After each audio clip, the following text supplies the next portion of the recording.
Konidela Pawan Kalyan AP కొత్త deputy CM and Panchayati Raj గ్రామీణాభివృద్ధి, గ్రామీణ నీటి సరఫరా, పర్యావరణం, అటవీ, శాస్త్ర సాంకేతిక మంత్రివర్యులు. ఇప్పుడు ఇది అఫీషియల్. అధికారికంగా సంతకాలు చేసి బాధ్యతలు తీసుకున్నారు పవన్ కళ్యాణ్. నిజానికి పవన్ లైఫ్లో ఇదో అద్భుత ఘట్టం అని చెప్పాలి. ఎందుకంటే ఆయన ఇప్పటి వరకు ఒక ఫైటర్ మాత్రమే, ఇక నుంచి ఆయన రూలర్ కూడా. సో చాలా మార్పులను చూడబోతున్నాం. మరి ఆయన ముందున్న ఛాలెంజెస్ ఏంటి, ఇప్పటి వరకు ఆయన చెప్పిన మాటలు, చేసిన వాగ్దానాలు చేతల్లో చూడబోతున్నామా? పార్టీ పెట్టి దశాబ్దం దాటింది. అప్పటి నుంచి సినిమాలు, రాజకీయాలను బ్యాలెన్స్ చేస్తూ వచ్చారు పవన్. కానీ 2024 ఎన్నికల ముందు మాత్రం అంతా కొత్త పవన్ను చూశారు. మాటల్లో వాడివేడి పెంచారు. విపక్ష బాధ్యతలను తన భుజానికి ఎత్తుకున్నారు. కూటమికి సర్వసైన్యాధ్యక్షుడిగా మారి ముందుకు నడిపించారు, అధికారాన్ని సాధించారు. ఇదంతా పాస్ట్. ఇక ఆహా ఊహల సమయం ముగిసిపోయింది. ఎలివేషన్ సంబరాల సమయం తీరిపోయింది. ఇక పనిపై మాత్రమే ఫోకస్ చేయాల్సిన సమయం వచ్చేసింది. అలా బాధ్యతలు తీసుకోగానే యాక్షన్లోకి దిగారు పవన్. 2 ఫైళ్లపై పవన్ సంతకాలు చేశారు. ఉపాధి హామీ పథకాన్ని ఉద్యానవన సంబంధిత పనులకు అనుసంధానించి నిధులు మంజూరు చేసే ఫైల్పై ఆయన తొలి సంతకం చేశారు. గిరిజన గ్రామాల్లో పంచాయతీ భవనాల నిర్మాణానికి సంబంధించిన ఫైల్పై ఆయన 2వ సైన్ చేశారు. అంతేకాదు పంచాయతీరాజ్, గ్రామీణాభివృద్ధి, గ్రామీణ నీటి సరఫరా, పర్యావరణం, అటవీ, సైన్స్ అండ్ టెక్నాలజీ శాఖల అధికారులతో సమీక్ష నిర్వహించారు. ఇక త్వరలోనే అసెంబ్లీ సమావేశాలు జరగనుండడంతో చర్చించాల్సిన అంశాలపై పవన్ ఫోకస్ చేసినట్టుగా తెలుస్తోంది. పవన్ పనితీరు ఎలా ఉండబోతోంది? ఈ క్వశ్చనే ఇప్పుడు ప్రజల్లో క్యూరియాసిటీని పెంచుతోంది. ఎందుకంటే పవన్కు అధికారం కొత్త, ఆయన ఫస్ట్ టైం ఎమ్మెల్యే. మొదటి గెలిచి ఏకంగా డిప్యూటీ సీఎంతో పాటు పలు శాఖల బాధ్యతలను భుజానికి ఎత్తుకున్నారు పవన్ కళ్యాణ్. నిజానికి తన రాజకీయ చరిత్రలో పవన్ సరికొత్త చరిత్రను సృష్టించారని చెప్పాలి. అందుకే పవన్ పనితీరు ఎలా ఉండబోతుందన్న క్యూరియాసిటీ అందరిలో కనపడుతోంది. ఇంకొక భవిష్యత్తులో కరెక్ట్ ఇంకా 6 నెలలే జగన్ ఏ వేషాలు వేసినా మీరు భరించాల్సింది ఇంకొక 6 నెలలే భరించాలి. మీరు 6 నెలలే. ఎందుకంటే నేను చాలా మొండి మనిషిని. ప్రజా సమస్యలకు వచ్చేటప్పటికి నా అంత మొండివాడు జగన్ చూడవు చెప్తున్నాను.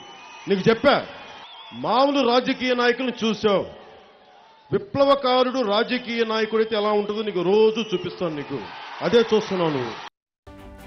పవన్ తన ప్రచారంలోనే చాలా ఇష్యూస్ని రైజ్ చేశారు ఆయన. వైసీపీ నేతల భూ కబ్జాలు కావచ్చు, ఏపీలో యువతల మిస్సింగ్ కావచ్చు, వైసీపీ నేతల దోపిడీ, అధికార దుర్వినియోగం, ఇలా అనేక అంశాలపై, ఉద్దానం అంశాలు, ఇవన్నీ ఇప్పుడు ఉత్తర ఆంధ్రాకి సంబంధించినటువంటి అనేక సమస్యలను ఆయన తెర మీదకు తీసుకొచ్చారు. సో ఇప్పుడు ఆయన తీసుకున్నటువంటి శాఖలు, ఆయన తీసుకొచ్చినటువంటి సమస్యలపై కాన్సన్ట్రేట్ చేసే విధంగా ఉన్నాయి. సో వీటి మీద కాన్సన్ట్రేట్ చేయడానికి ఆయన ఉపయోగిస్తారనేది కూడా ప్రస్తుతం ఒక క్యూరియాసిటీని క్రియేట్ చేస్తుంది. కొందరు వైసీపీ నేతలకైతే డెడ్లీ వార్నింగ్ ఇచ్చారు ఆయన.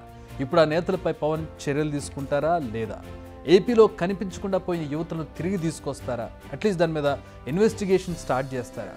దీనికి కారణమైన వారిపై ఉక్కుపాదం మోపుతారా? ఈ క్యూరియాసిటీ ప్రజల్లో పెరిగింది. మీరు పిఠాపురంలో పవన్ కళ్యాణ్ గెలిపించలేదు. కేవలం పిఠాపురం ప్రజలు పవన్ కళ్యాణ్ ఒక్కడిని గెలిపించలేదు, 5 కోట్ల మంది ప్రజల్ని గెలిపించారు. మీరు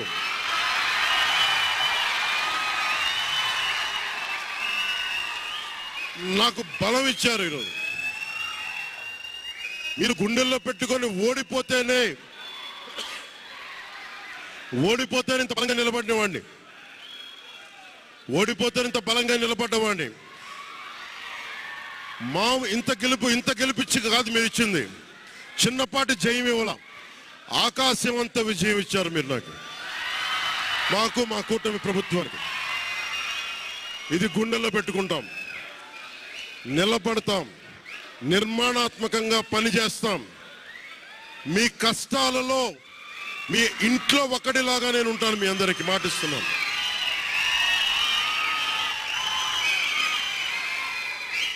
మీ ఇంట్లో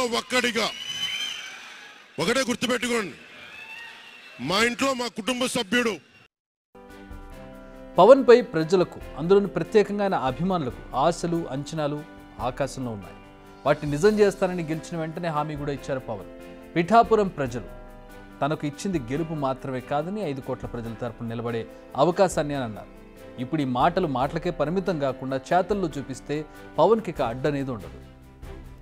అన్నీ మంచి శకునములే అన్నట్టుగా పవన్కు చాలా కలిసి వచ్చే అంశాలున్నాయి. తాను పోటీ చేసిన 21 స్థానాలకు 21 స్థానాలు గెలిచారు. 100% సక్సెస్ రేట్. కూటమిని ముందుండి నడిపించాడన్న పేరుంది. టీడీపీ నేతలు కూడా దీన్ని అంగీకరించి పవన్ను నెత్తిన పెట్టుకుంటున్నారు. సో ఆయన మాటకు టీడీపీ కూడా అడ్డు చెప్పే అవకాశం లేదు. ఇక కేంద్ర ప్రభుత్వంలో అధికారంలో ఉన్న బీజేపీతో ఆయనకు నేరుగా కాంటాక్ట్ ఉంది. డైరెక్ట్గా మోడీతోనే డీల్ చేసేంత చొరవ ఉంది. మొత్తంగా చూస్తే ఆయన మాటకు ఇప్పుడు తిరుగులేదు. మరి పవన్ ఈ అవకాశాలను తనకు అనుకూలంగా మలుచుకుని ప్రజలతో మంచి ఫైటర్ మాత్రమే కాదు, మంచి రూలర్ కూడా అనిపించుకోవడమే మిగిలింది. So all the best deputy CM Konidela Pawan Kalyan garu. Big TV outlook కథనాలు నచ్చితే వెంటనే బిగ్ టీవీ ఛానల్ ను సబ్స్క్రైబ్ చేయండి.